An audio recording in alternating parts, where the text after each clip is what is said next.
What is going on, everybody? You have Tone here, and I am back bringing you guys NPL Minors Season number 5, Week number 3.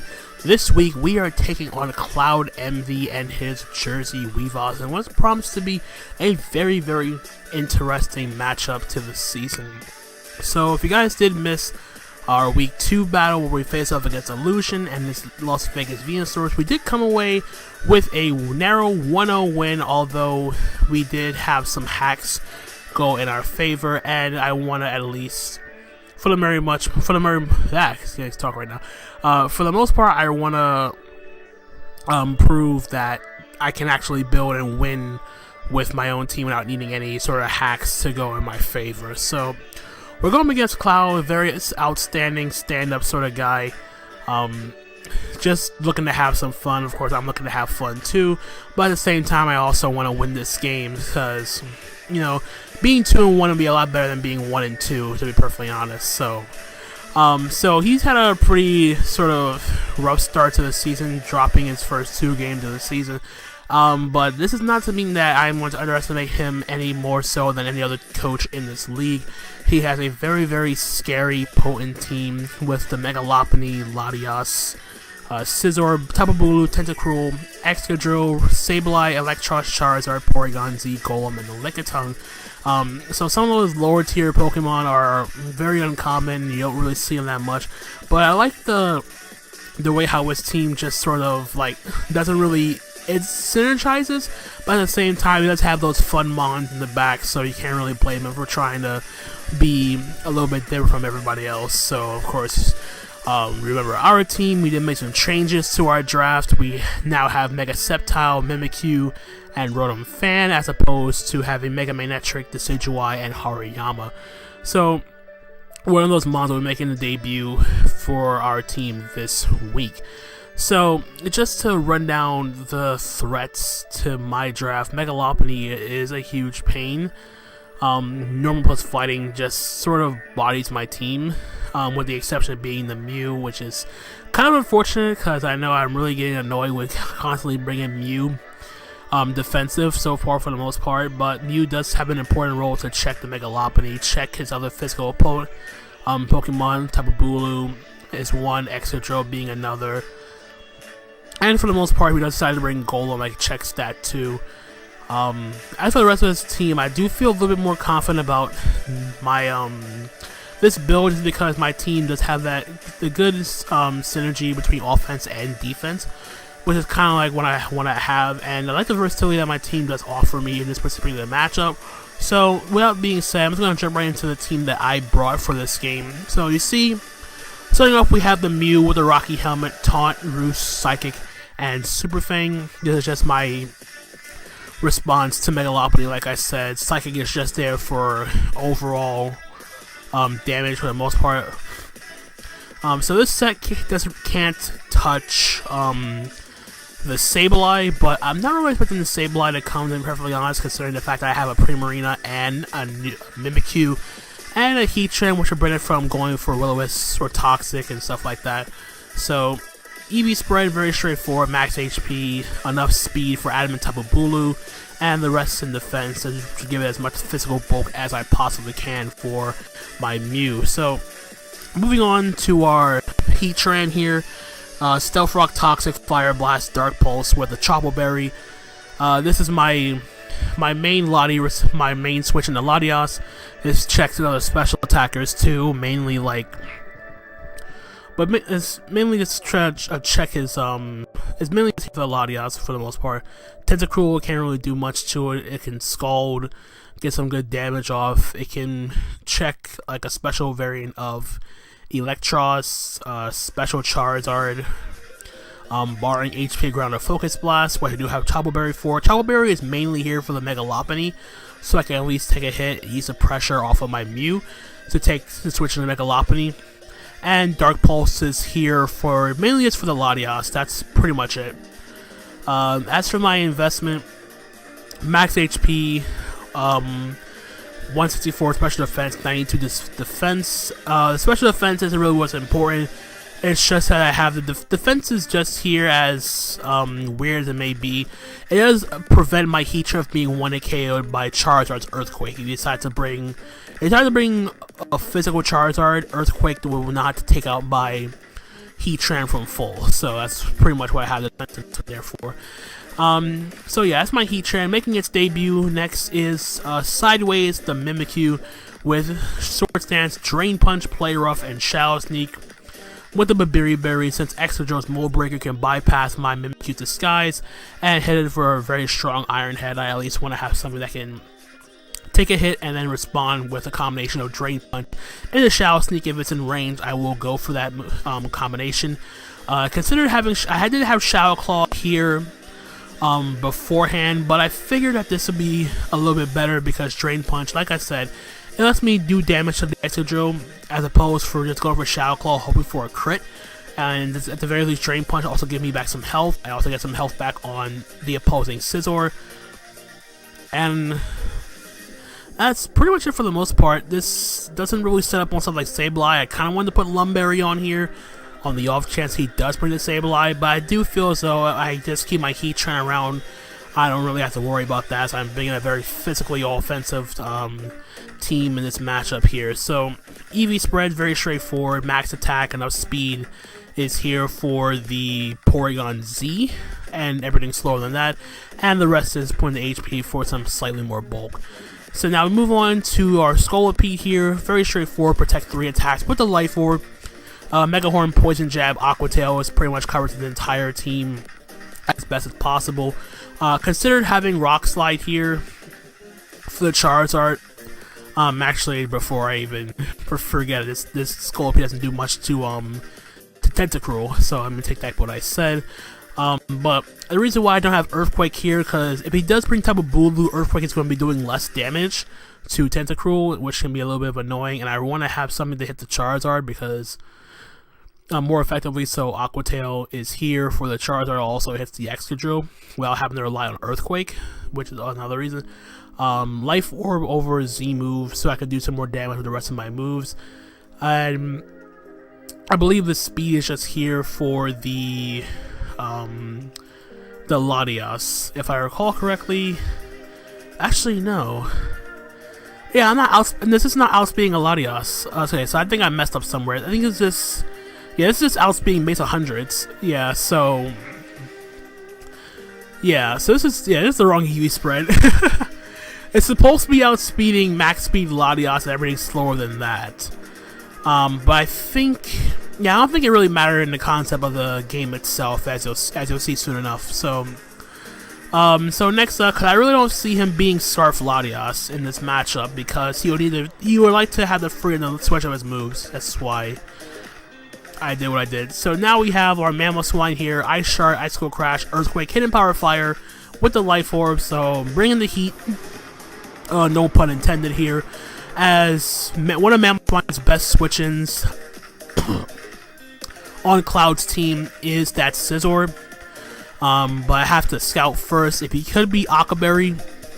So I don't want to reveal it just like the minute Scizor comes in. I don't want to pop the HP Fire right away, just in case he has Akaberry and he just goes for a Bullet Punch and knocks me out. I'll have to scout and see what type of Scizor. He could be Banded, he could be SD Roost, something like that. But it's really important that I have Hidden Power Fire here, so that way Scizor doesn't become any more of a nuisance than it already is. And the rest is just self-explanatory, because Ice plus ground coverage hits the entire team very hard. Max attack, enough speed for Jolly, Tapu Bulu, and the rest is in HP. I mean, the rest is in special attack to do more damage and have a better chance of knocking out the Scizor if he's not Akaberry. And lastly, we have our Dragon Dance Kommo-o with Drain Punch, Dragon Claw, and Fire Punch to go along with Dragon Dance here. Lumberry is just here on the off chance he does bring Sableye. I can set up in front of Sableye, and if he tries to burden me, I have the Lumberry, heal it off, and I go for a strong Dragon Claw. So the idea is just to have like this is my backup win con for the most part. This could be my primary win con, depends on how the battle plays out and what sets or what Monty decides to bring. But the idea with this team is to try to wear down his team to the point where I can step with an SD with my Mimikyu and then clean up in the late game between Drain Punch, Play Rough, and Shao Sneak for the priority. This is my backup win con because he really doesn't have a good switch-in to any three of these combinations. Drain Punch for the added health, Dragon Claw is just a very spammable stab move in general, and Fire Punch is here for the Scizor and the Bulu. So Adamant Max Attack, enough speed for Adamant Bulu at +1 outspeed Mega Lopunny, and everything slower than that. I don't really see him being a Scarf Latias. I do have some trouble with a potential Scarf Porygon Z, but I keep my Heatran around. That shouldn't be much of a problem at the very least. So yeah, that is a team builder for this week. And with that being said, let's just skip right over to battle and see how we do. So here we are with our battle against Cloud Envy and Jersey Weaviles, and he brought a completely different team than I was expecting. No Mega Lopunny, which was a surprise. No Latias, which eats the pressure off my Heatran's job. He does decide to bring a couple of his lower tier threats. The Charizard, the Golem, and the Lickitung to go along with the Scizor, Electros, and the Excadrill. So another thing I forgot to mention, he brought all three of his Zmon users, which is the Scizor, the Electros, and the Charizard. So if I were to expect any one of these Pokemon to potentially be the Z-move user, it would most likely be the Charizard, just because of the fact that he does have the Stealth Rock support potentially with Golem or Excadrill. Excadrill gets a Rapid Spin support, which would help him out. Electros can Volt Switch and U-turn, Scizor can U-turn, and Lickitung can Wish Pass to Charizard if he does take some rocks damage or whatnot. But in terms of my potential matchup against me, me against him, he really does struggle a bit facing off against my own Como, because I hit a good portion of his team super effectively between a combination of Drain Punch and Fire Punch alone. So the fact that he also didn't bring stuff like the Mega Lopunny, a little bit easier for my Mew, because now all I have to do is just worry about the Scizor and the Excadrill for the most part. I don't know what kind of set the Electros is, but we'll figure that out eventually. So in terms of a lead, I figured out my best lead in this game is 100% going to be my Como, because it has a great matchup against a good portion of his team, with the exception being that Charizard. So with that being said, I'm just going to start the battle here and see how we do. So like I said, I'm going to lead up with my Como here. He decides to lead up with his Golem here, and I figure this is a great turn 1 for me. Now, instead of going straight for the Drain Punch here, I'm just going to click Dragon Claw because there's a fail-safe play. He didn't bring the Bulu here, so his switching would be the Scizor, but I can Dragon Claw into Fire Punch. If I don't see like leftovers, I could potentially assume he's either Akaberry or a Choice Bandit, but at the same time, that's a 2% I'm willing to take, because like I said, I do have Drain Punch on this set here. So I'm clicking Dragon Claw for turn 1, do a good 30% damage. And he's just going to go for the Explosion, and getting blown back literally turn 1, he does a good 89%, give or take, to my Como, which I was not expecting a turn 1 Explosion from this goal. I was expecting up to get up rocks in this game, but at the very least, I do know that Golem is out of the way, so that's one less thing for me to worry about.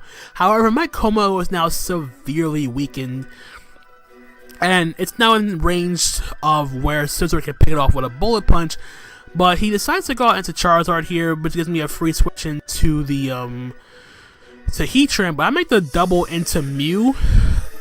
So I go Mew for the sense that I wanted to see what this Charizard was first. If he was physical Charizard, then my Mew can handle it. If he was special Charizard, my Mew can still eat a hit. I didn't want to go Heatran predicting the Charizard just yet, because I don't know what this Charizard can do.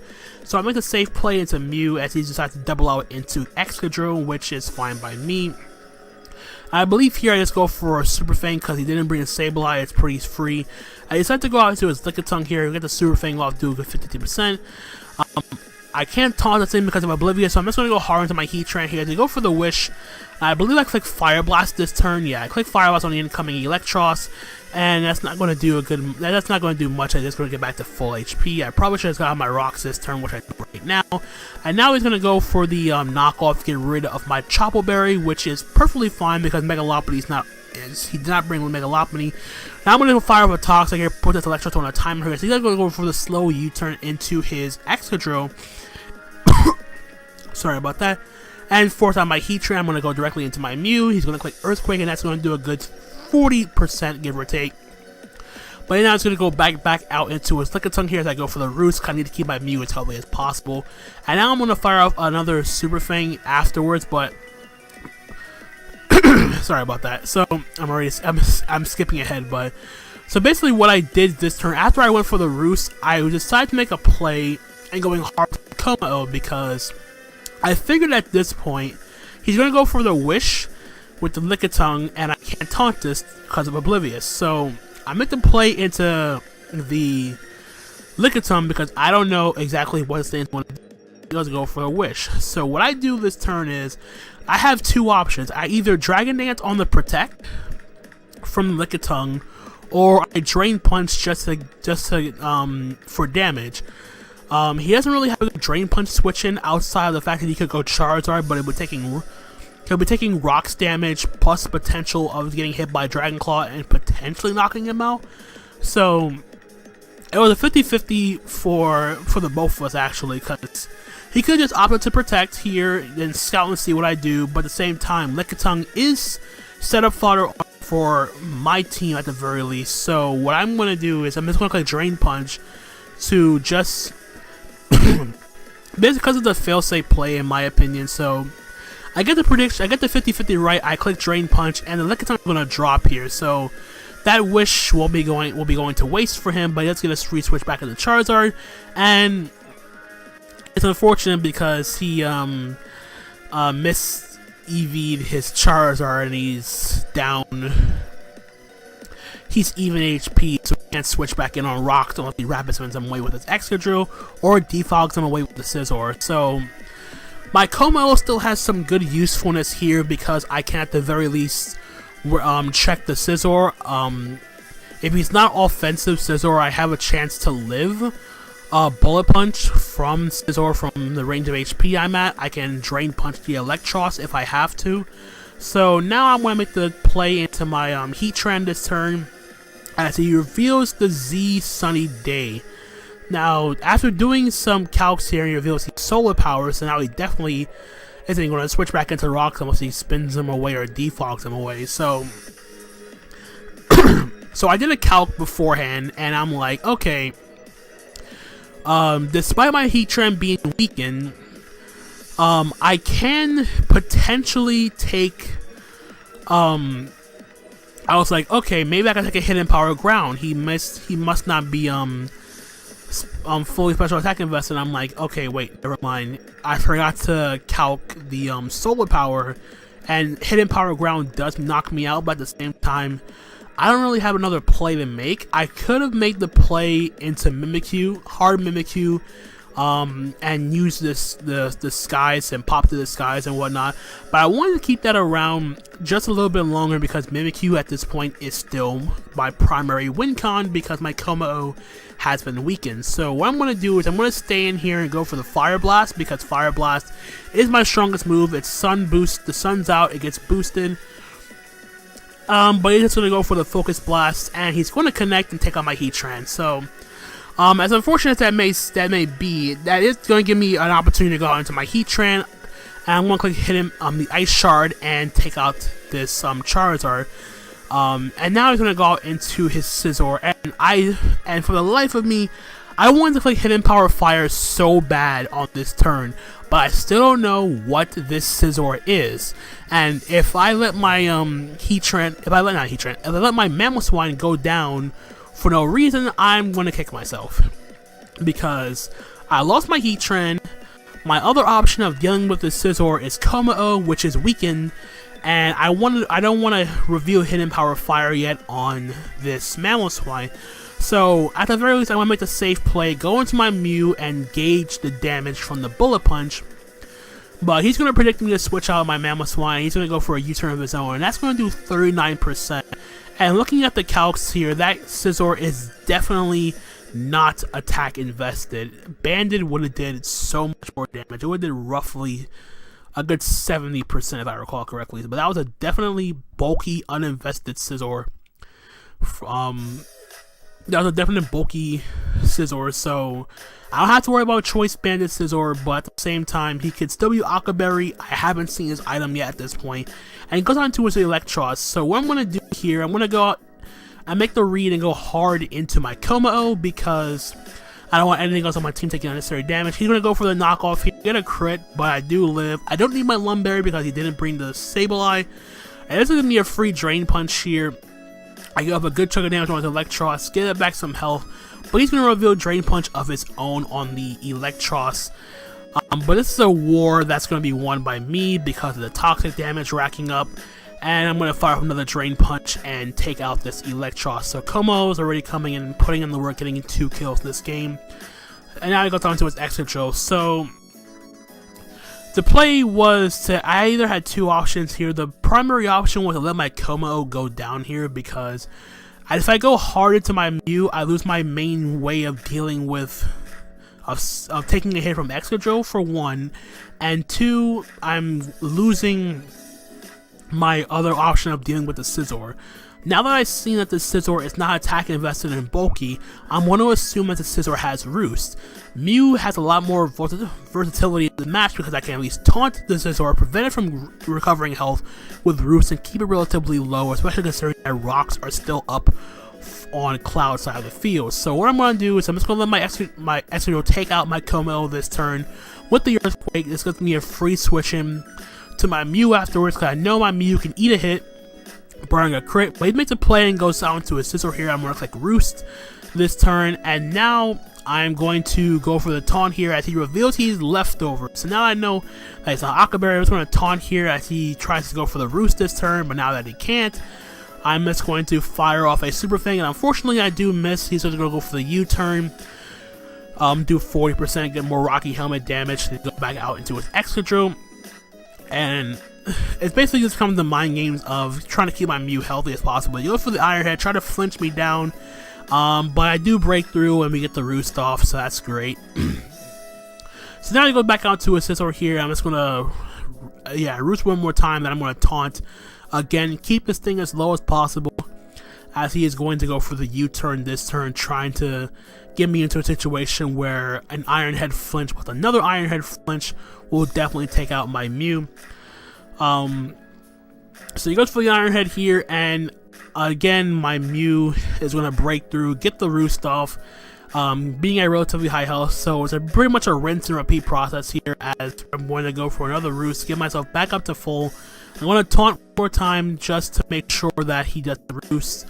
Of course, this game will be over a lot quicker if I did have Flamethrower on my Mew, but I couldn't risk it as he's going to U-turn one more time out into the Excadrill, as I believe I'm going to try to go for another Roost here. He goes for the Iron Head here, takes the Rocky Helmet damage, and I'm going to get the Roost off. So essentially this is going to be the game, as he's just going to keep Iron Head flinching, trying to Iron Head flinch me down, but the Rocky Helmet damage is going to come into effect. I get off my Roost, and from there, just pretty much a game, because now he's going to Iron Head me again, take the Rocky Helmet damage. I do get flinched this turn, and the Iron Head is going to take out the Iron Head's going to, Rocky Helmet will take out the Excadrill, and I get flinched again.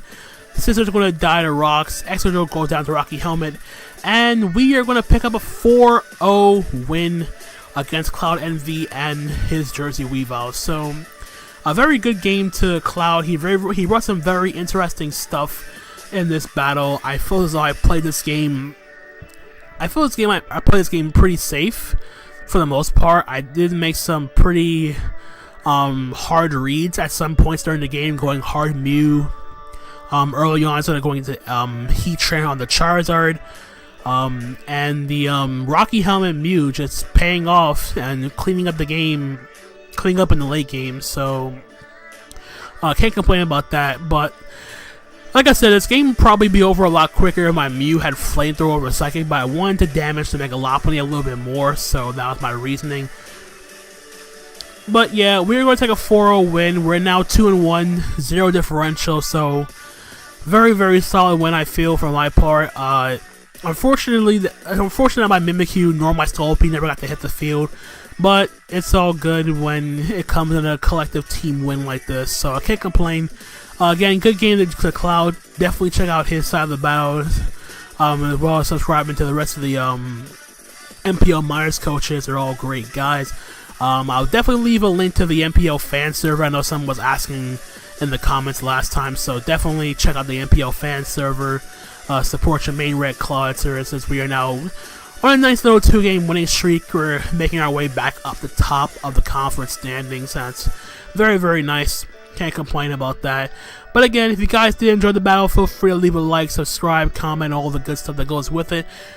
Week 4, we take on another good friend in Jake, coach of the Virginia Tech Frokies. So it'll be another very interesting matchup, to say the least. So that's going to be it from me, guys. Hope you guys enjoyed. And until the next time, this is Tone signing off for now. Peace out.